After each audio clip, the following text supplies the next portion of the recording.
Welcome to The Explainer. Today we are diving deep into one of the most critical, but let's be honest, often glossed over steps in all of data science and AI. We're talking about data preprocessing. So let's just jump right in with a really fundamental question. You've probably heard the phrase garbage in, garbage out a million times, right? Well, nowhere is that more brutally true than in the world of data. But why? The answer is actually pretty simple. You could have the smartest algorithm ever created running on the most powerful supercomputer on the planet. But if you feed it messy, unreliable raw data, your results are going to be garbage. It's that simple. Think about NASA's Mars Climate Orbiter. It was literally lost in space because one team used metric units and another used imperial. That tiny data inconsistency cost them $125 million. That's garbage in, garbage out on a cosmic scale. Okay, so let's get to the root of it. Let's talk about why real-world data is just so messy to begin with. See, data out in the wild is almost never perfect. It's often incomplete, cells in a spreadsheet just left blank. It's inconsistent, just like that Mars orbiter example. It's almost always noisy, full of typos and random errors. Sometimes it's flat out invalid, like you find a phone number where a date should be. And of course, it can be untimely. It's just too old to be useful anymore. Any single one of these problems can completely derail your entire analysis. So, you're standing in this messy kitchen, looking at all this questionable data. What do? How do you possibly turn these ingredients into something amazing? Well, just like any good chef, you follow a recipe. And that recipe is a formal process called data preprocessing. The best way to think about it is mise en place. That French culinary term? It means having all your ingredients prepped and ready to go before you start cooking. It's all that crucial work, the chopping, the cleaning, the organizing, that has to happen before you even think about the main event, which for us is the analysis. And this prep work usually breaks down into 4 main stages, or stations in our data kitchen. We've got cleaning, integration, transformation, and reduction. Each one is absolutely vital to get our data into fighting shape. All right, let's start at station number 1, the most obvious one, data cleaning. This is where we get our hands dirty and start tackling the most glaring problems. Cleaning really boils down to 2 big challenges. First, there's the missing data, those empty spots. What do? Do you just throw out that whole person's record? Or do you try to fill in the blank, maybe with the average value from everyone else? Then you've got the noisy data, the values that are there but are just wrong. Typos, crazy outliers.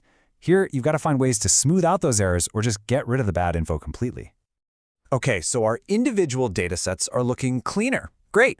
But what happens when we need to combine data from totally different places that don't speak the same language? This brings us to data integration. And trust me, in the real world, data almost never comes from one single perfect source. You're constantly pulling information from different databases, websites, APIs, and getting them all to line up and be consistent is a massive, massive challenge. Here is a classic, super simple example. One database might record gender as man and woman. Another one uses male and female. Now, to you and me, that's obviously the same thing. But to a computer, man and male are 2 completely different, unrelated words. Data integration is the painstaking process of finding all these little conflicts and standardizing them into one single coherent format.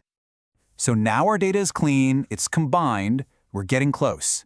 Now we can move to the final prep stages, which are all about getting the data into the absolute perfect shape and size for our algorithm.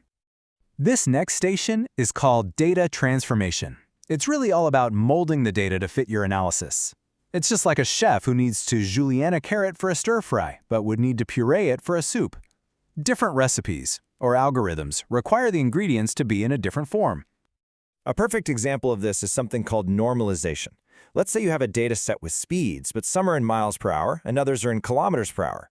A computer model has no idea how to compare those directly. So transformation involves converting everything to a single, standard unit. That way, you're finally making a fair, apples-to-apples comparison. And finally, our last station, data reduction.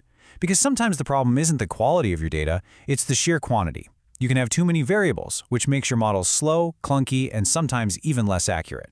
The goal here is to shrink the volume of the data without losing the important information. It's exactly like making a rich sauce by simmering it down to concentrate all the flavor.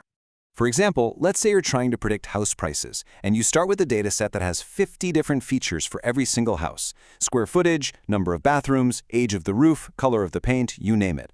A lot of that is probably just noise. Well, data reduction techniques help you scientifically figure out which of those features are redundant or just plain irrelevant. You might discover that out of those 50 variables, it's really only 5 of them that do all the heavy lifting in predicting the price. This makes your whole analysis faster, leaner, and a lot easier to understand. So, after all of that work, the cleaning, the integrating, the transforming, the reducing, it brings us to the big question. Why does all this tedious prep work matter so much? Well, it brings us right back to that cooking analogy.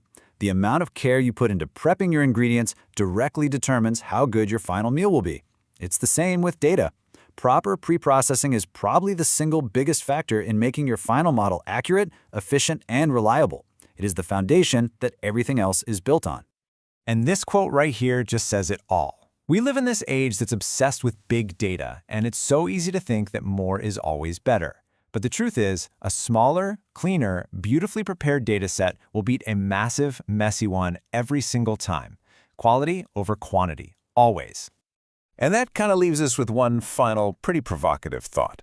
From the loan application that gets denied to a medical diagnosis that just seems off, to the weird product recommendations you get online, so much of our world is run by these algorithms now. It really makes you wonder, doesn't it? How many of those crucial decisions are being made with garbage in? And what does that mean for the results that affect all of our lives? Thanks for watching.